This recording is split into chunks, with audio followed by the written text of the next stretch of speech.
ಸರಿ, ನಿನ್ನೆ ಶ್ಲೋಕದಲ್ಲಿ ನಾವು ಅರ್ಧ ಶ್ಲೋಕವನ್ನು ನೋಡಿದ್ದೇವೆ.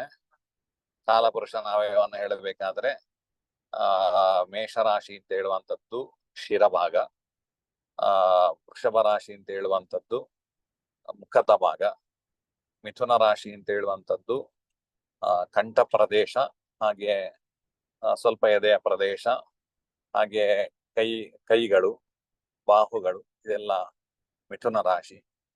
ಇನ್ನು ಎದೆಯ ಭಾಗ ಅಂದ್ರೆ ಸ್ತನದ ಭಾಗ, ಹಾಗೆ ಹೃದಯ ಭಾಗ, ಇದು ಕರ್ಕಾಟಕ ರಾಶಿ.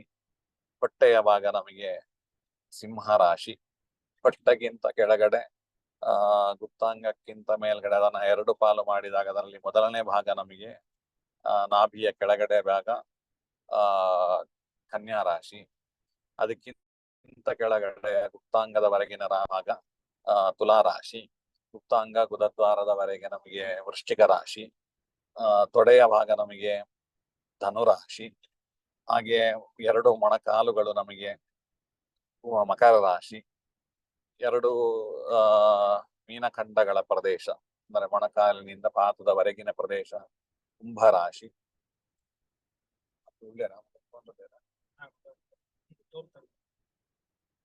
ಗೊತ್ತುಂಟ ಮೈಸೂರು ಹೋಗೋಣ.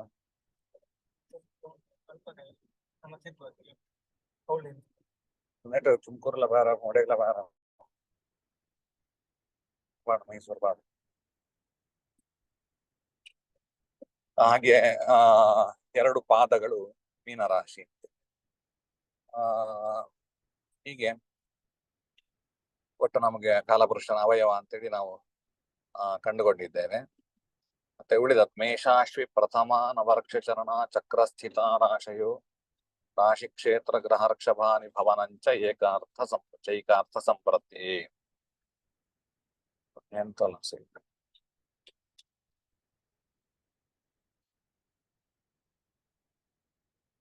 ಹಾಗೆ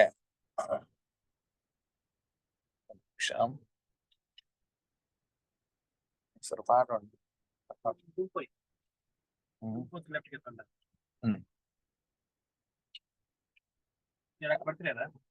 ಅಕ್ಕಡದು 1 ನಿಮಿಷ.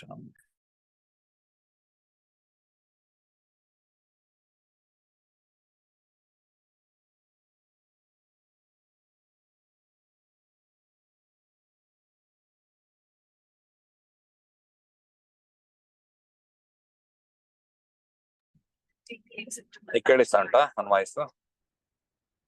ವಾಯ್ಸ್ ಕೇಳಿಸ್ತಾ ಇಲ್ಲ.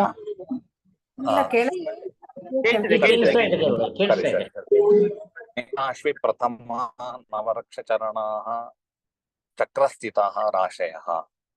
ಮೇಷ ಅಶ್ವಿ ಪ್ರಥಮ ಅಂದ್ರೆ ಎಲ್ಲಿಂದ ಆರಂಭ ರಾಶಿ, ನಿಮಗೆ ಮೀನ, ಮೇಷ ಈ ರೀತಿಯಲ್ಲಿ ಹೇಳಬಹುದು.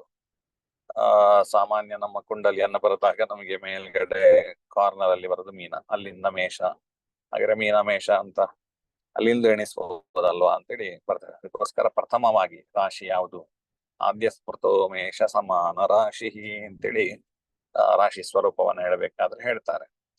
ಸೃಷ್ಟಿಯ ಆದಿಯಲ್ಲಿ ಉದಯಿಸಿದ ರಾಶಿ ಯಾವುದು ಅಂತೇಳಿ ಹೇಳಿದ್ರೆ ಅದು ಮೇಷರಾಶಿ. ಆನಂತರದ ರಾಶಿ ವೃಷಭ ರಾಶಿ, ಆನಂತರದ ರಾಶಿ ಮಿಥುನ ರಾಶಿ. ಹೀಗೆ ಮೇಷ ಪ್ರಥಮ, ಮೊದಲನೇ ಮೇಷದಿಂದ ಆರಂಭ ಮಾಡಬೇಕು ಅಂತೇಳಿ ಸ್ಪಷ್ಟ ನಿರ್ಧಾರವನ್ನು ಕೊಡ್ತಾರೆ. ಮೇಷ ಪ್ರಥಮ ಇದೆಂತ ಒಂದು ಬಂದಿದೆ, ಅದು ಇದನ್ನು ಹಾಕಿದ್ದಾರೆ, ಯಾರು ಪಟ ಹಾಕಿದ್ದ ನೋಡಿಲ್ಲ ಮಕ್ಕ.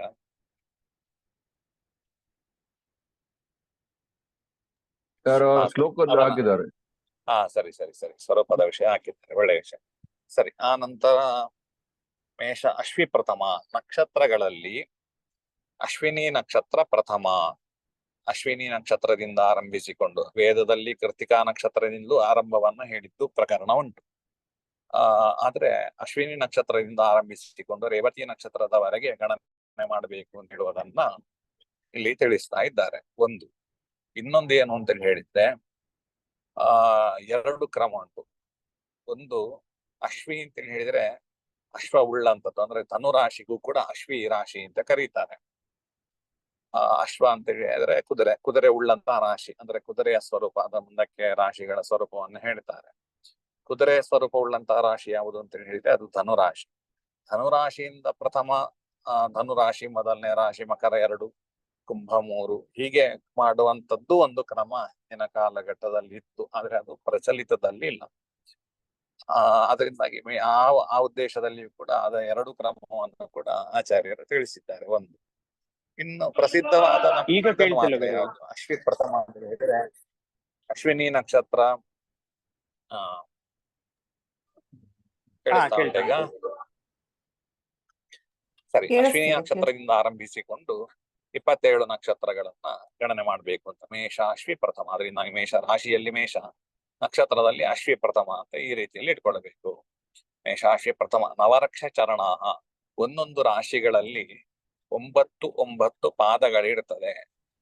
ವೃಕ್ಷ ಅಂತೇಳಿ ಹೇಳಿದ್ರೆ ರಾಶಿ, ಯಾಕೆಂತಂದ್ರೆ ಮುಂದಕ್ಕೆ ಮುಂದಿನ ರಾಶಿ ಕ್ಷೇತ್ರ ಗ್ರಹ ರಕ್ಷ ಭಾನಿ ಭವನ ಅಂತೇಳಿ ರಾಶಿಗೆ ಪರ್ಯಾಯ ಪದಗಳನ್ನ ಹೇಳಬೇಕಾದ್ರೆ ರಾಶಿ ಅಂತ ಹೇಳಿದ್ರು ಒಂದೇ ಅರ್ಥ, ಗೃಹ ಅಂತ ಹೇಳಿದ್ರು ಅದೇ ಅರ್ಥ, ವೃಕ್ಷ ಅಂತೇಳಿ ಹೇಳಿದ್ರು ರಾಶಿ ಅಂತೇಳಿ ಅರ್ಥ. ವೃಕ್ಷ ಅಂತ ಹೇಳಿದ್ರೆ ನಕ್ಷತ್ರ ಅಂತ ಹೇಳುವ ಅರ್ಥವೂ ಕೂಡ ಇದೆ. ಅದು ಕೆಲವು ಪ್ರಕರಣದಲ್ಲಿ ನೋಡ್ಬೇಕಾಗ್ತದೆ ನಾವು. ಕೆಲವು ಕಡೆ ನಮಗೆ ವೃಕ್ಷ ಅಂತ ಹೇಳಿ ಬಂದ್ರೆ ನಕ್ಷತ್ರದ ಪ್ರಕರಣದಲ್ಲಿ ಹೇಳಿದ್ರೆ ನಕ್ಷತ್ರ ಅಂತ ಹೇಳಿ ಇಟ್ಕೊಳ್ಬೇಕು. ರಾಶಿ ಪ್ರಕರಣದಲ್ಲಿ ಹೇಳಿದ್ರೆ ಆಗ ರಾಶಿ ಅಂತೇಳಿ ವೃಕ್ಷವನ ಅಂತ ಹೇಳುವುದನ್ನ ಇಟ್ಕೊಳ್ಬೇಕಾಗ್ತದೆ.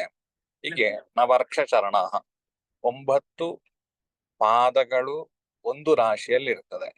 ಹಾಗಿದ್ರೆ ಒಟ್ಟು 12 ರಾಶಿಗಳಲ್ಲಿ 9, 12 ನಮಗೆ 108 ಪಾದಗಳಾಗ್ತದೆ.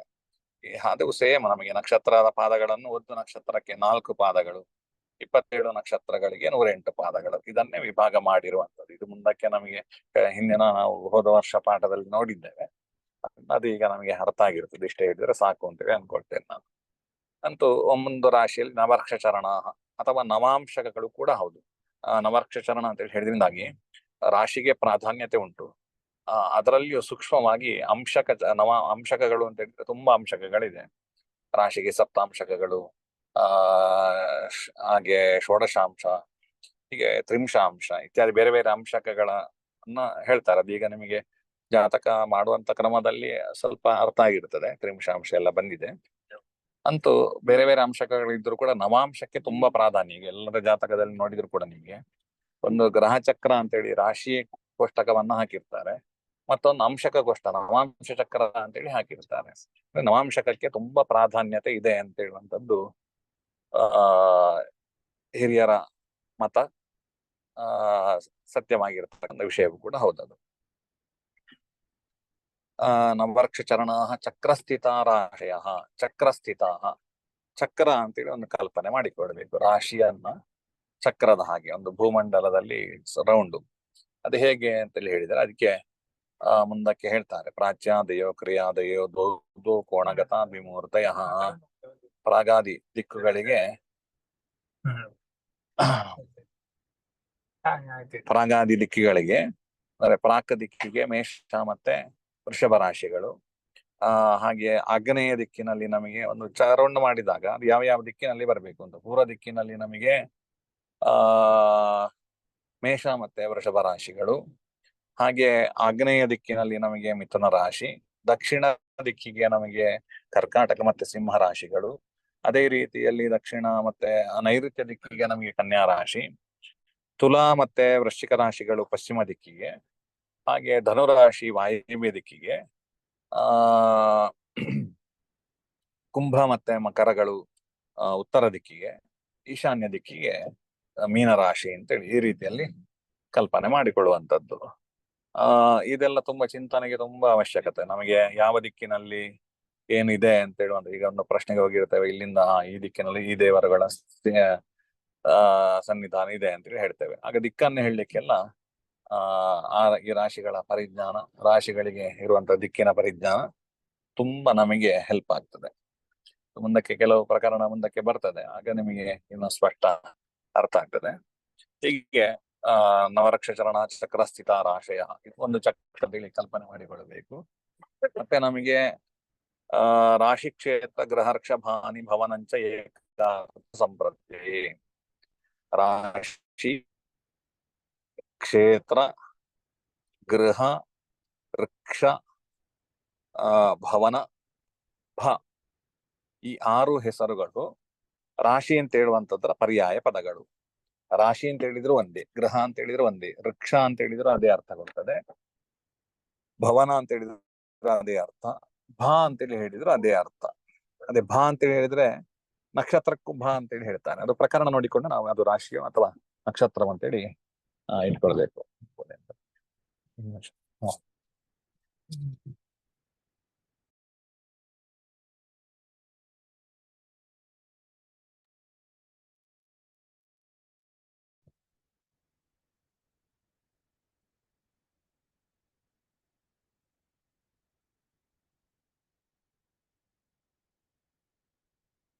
ಒಂದು ನಿಮಿಷ.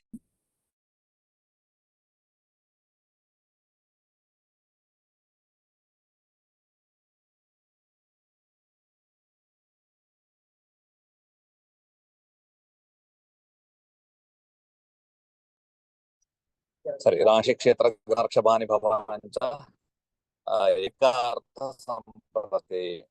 ಏಕಾರ್ಥ ಅಂತೇಳಿ ಹೇಳಿದ್ರೆ ಒಂದೇ ಅರ್ಥವನ್ನು ಕೊಡುವಂತಹ ಇಷ್ಟು ಶಬ್ದಗಳು ಅಂತೇಳಿ. ಸಂಪ್ರತ್ಯಯ ಅಂತೇಳಿ, ಪ್ರತ್ಯಯ ಅಂತೇಳಿ ಹೇಳಿದ್ರೆ ನಮಗೆ ಪ್ರತ್ಯಯ ಸರ್ವದರ್ಶನ ವಿಷ್ಣು ಸಹಸ್ರನಾಮದಲ್ಲಿ ಬರ್ತದೆ. ಪ್ರತ್ಯಯ ಅಂತ ಹೇಳಿದ್ರೆ ವ್ಯಾಕರಣದ ಪ್ರತ್ಯಯ, ಅವ್ಯಯ ಇದೊಂದು ಬೇರೆ ಇದೆ. ಇದರಲ್ಲಿ ಪ್ರತ್ಯಯ ಅಂತ ಹೇಳಿದ್ರೆ ಏನು ಅಂತ ಹೇಳಿದ್ರೆ ನಮಗೆ ಹಲದ ಕೋಶದಲ್ಲಿ ಒಂದು ಹೇಳುವಂತ ಮಾತು ಬರ್ತದೆ. ವಿಶ್ವಾಸ, ನಿಶ್ಚಯ, ಮತ್ತೆ ಶಪಥ, ಪ್ರತ್ಯಯೋಧೀನ ವಿಶ್ವಾಸ, ಶಪಥ ಜ್ಞಾನ ನಿಶ್ಚಯ ಅಂತೇಳಿ ಹೇಳ್ತಾರೆ. ಪ್ರತ್ಯಯ ಅಂತ ಹೇಳಿದ್ರೆ ಪ್ರತ್ಯಯೋಧೀನ ವಿಶ್ವಾಸ, ಶಪಥ ಜ್ಞಾನ ನಿಶ್ಚಯ ಅಂತೇಳಿ. ಪ್ರತ್ಯಯ ಅಂತ ಹೇಳಿದ್ರೆ ಅಧೀನ ಎಂಬುದಾಗಿ ಅರ್ಥ ಉಂಟು, ವಿಶ್ವಾಸ ಎಂಬ ಅರ್ಥವೂ ಉಂಟು, ಶಪಥಕ್ಕೂ ಕೂಡ ಪ್ರತ್ಯಯ ಅಂತ ಕರೀತಾರೆ, ಜ್ಞಾನಕ್ಕೂ ಕೂಡ ಪ್ರತ್ಯಯ ಅಂತೇಳಿ ಅರ್ಥ ಉಂಟು, ನಿಶ್ಚಯ ಇದು ನಿಶ್ಚಯವಾಗಿ ಅಂತ ಹೇಳೋದಕ್ಕೂ ಕೂಡ ಪ್ರತ್ಯಯ ಅಂತೇಳಿ ಕರೀತಾರೆ. ಹಾಗಿದ್ರೆ ಇಲ್ಲಿ ರಾಶಿ ಕ್ಷೇತ್ರ ಗೃಹರ್ಷಭಾನಿ ಭವನಂಚ ಏಕಾರ್ಥ, ಒಂದೇ ಅರ್ಥದ ಸಂಜ್ಞಾನಕ್ಕೋಸ್ಕರ ಎಂಬುದಾಗಿ ಇಲ್ಲಿ ಅರ್ಥ. ಅಂದ್ರೆ ಚೆನ್ನಾಗಿ ಒಂದು ವಿಷಯವನ್ನ ತಿಳ್ಕೊಳ್ಬೇಕಾಗಿದ್ರೆ ಈ 6 ಇದನ್ನ ಅರ್ಥವನ್ನು ತಿಳಿಸಿಕೊಡ್ತದೆ ಅಂತ ಹೇಳುವಂತ ಶಬ್ದಗಳು ಇಲ್ಲಿ ಅರ್ಥ. ಇದರ ವಿಶೇಷ ಅರ್ಥ ಸಂಪ್ರತ್ಯಯ ಅಂತ ಹೇಳಿದ್ರೆ ಚೆನ್ನಾಗಿ ಸಂಯಮ ಉಪಸರ್ಗ ಸೇರಿದ್ರೆ ಒಳ್ಳೆಯ ಜ್ಞಾನಕ್ಕೋಸ್ಕರ ಅಂತ. ಅಂದ್ರೆ ನಮಗೆ ಮುಂದಕ್ಕೆ ಪ್ರಶ್ನೆಗಳಲ್ಲಿ ಎಲ್ಲ ಹೇಳ್ತಾರೆ ಆರೂಢೋದಯ ಲಗ್ನಾಂಶ ಛತ್ರ ಸ್ಪೃಷ್ಟಾಂಗ ರಾಶಯ ಚಂದ್ರಾದಿಷ್ಟ ರಾಶಿ ಪ್ರಶ್ನ ಕರ್ಮಣಿ ಅಂತ 6 ರಾಶಿಗಳಿಂದಾಗಿ ನಾವು ತಾಂಬೂಲ ಅಥವಾ ಅಷ್ಟಮಂಗಲ ಪ್ರಶ್ನೆ ಚಿಂತನೆ ಮಾಡ್ತೇವೆ. ಆ 6 ಆರುಗಳು ಅಂತೇಳಿ ಅದು ಯಾರು ಆರೂಢಗಳು ಅಂತೇಳಿ ಹೇಳಿದ್ರೆ ಒಂದು ಪ್ರಶ್ನೆಗಳಲ್ಲಿ ಆಗ್ಬೇಕಂದ್ರೆ ಆರೂಢಾಶಿ ಅಂತೇಳಿ ಅದು ಸ್ವರ್ಣವನ್ನು ಅದು ಮುಂದಕ್ಕೆ ಹೇಳ್ತೇನೆ ನಾನು ನಾಡಿನ ಪಾಠದಲ್ಲಿ ಹೇಳ್ತೇನೆ ಸ್ವಲ್ಪ ವಿವರವಾಗಿ. ಸರಿ,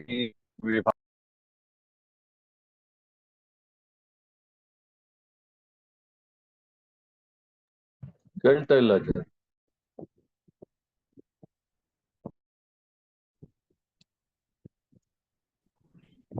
ಕೇಳ್ತಾ ಉಂಟು ವಾಯ್ಸು.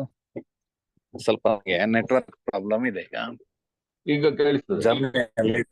ಜರ್ನಿಯಲ್ಲಿದ್ದೇನೆ, ಸ್ವಲ್ಪ ನೆಟ್ವರ್ಕ್ ಪ್ರಾಬ್ಲಮ್ ಇದೆ. ಇನ್ನು ಮುಂದಿನ ವಿಷಯವನ್ನು ನಾಳಿನ ಪಾಠದಲ್ಲಿ ಹೇಳ್ತೇನೆ. ಇವತ್ತಿನ ಪಾಠ ಶ್ರೀಕೃಷ್ಣ ಅರ್ಪಣಮಸ್ತು. ಪ್ರಶ್ನೆಗಳಿದ್ರೆ ಇದರಲ್ಲಿ ಗ್ರೂಪಲ್ಲಿ ಹಾಕಿದ್ರೆ ನಾನು ಉತ್ತರಿಸುವ ಪ್ರಯತ್ನ ಮಾಡ್ತೇನೆ. ಈಗ ಒಂದ್ಸಲ ನೆಟ್ವರ್ಕ್ ಹೋಯ್ತು, ಸ್ವಲ್ಪ ನೆಟ್ವರ್ಕ್ ಪ್ರಾಬ್ಲಮ್ ಇದೆ. ಸರಿ, ಎಲ್ಲರಿಗೂ ಕೂಡ ಶುಭರಾತ್ರಿ. ಶುಭರಾತ್ರಿ ಸರ್, ಧನ್ಯವಾದಗಳು ಆಚಾರ್ಯ. ನಮಸ್ಕಾರ ಆಚಾರ್ಯ.